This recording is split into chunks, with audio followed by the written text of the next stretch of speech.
Update kasus pernikahan sesama jenis di Jambi, Ibu Erayani salahkan keluarga Mawar menikahkan. Setelah keluarga Erayani dan keluarga Mawar melakukan aksi saling tuding fitnah satu sama lain, Suryani, ibu kandung Erayani menyebut Mawar, nama samaran, sebetulnya mengetahui jika anaknya seorang wanita.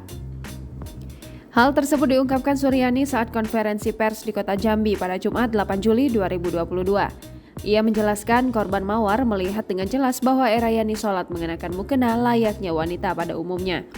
Suryani, ibu kandung Erayani, membantah tudingan dari keluarga Mawar. Tidak hanya itu, Mawar juga tidak protes saat dikenalkan sebagai teman bukan sebagai istri Erayani. Suryani mengaku menjadi korban fitnah atas kasus ini. Ia juga membantah bahwa anaknya melakukan penyekapan kepada korban selama berada di Lahat, Sumatera Selatan. Suryani datang ke Jambi bersama adik kandung Erayani, Tia.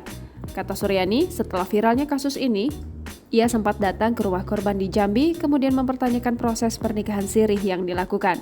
Menurutnya, keluarga korban seharusnya tidak menuruti pernikahan Erayani dan Mawar tanpa adanya identitas pasti. Ia juga menyalahkan keluarga korban yang menikahkan keduanya tanpa adanya komunikasi padanya dan keluarganya.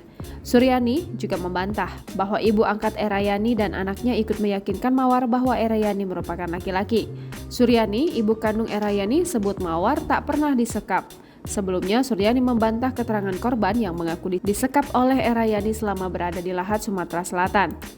Selama 1,5 bulan di rumahnya, Suryani menyebut bahwa Mawar terlihat bersikap biasa dan hidup sebagai teman bukan sebagai istri. Mereka tidur di kamar yang sama. Saat itu, Suryani sempat meminta Erayani agar segera mengantarkan Mawar kembali ke Jambi. Dalam kasus ini, orang tua Mawar dan keluarga Erayani saling tuding. Keduanya mengaku sebagai korban fitnah. Jangan lupa subscribe, share, komen, dan like ya!